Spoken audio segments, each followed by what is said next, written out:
So here's a pair of goby and shrimp. See, this is a pink spotted shrimp goby, and it shares a burrow with the tiger pistol shrimp. Just super awesome.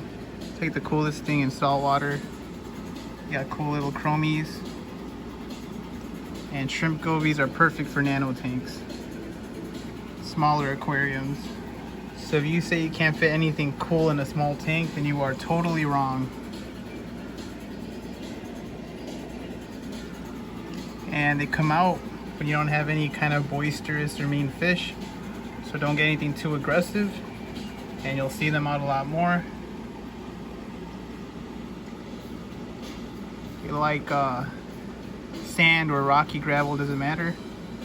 They are very, very unique.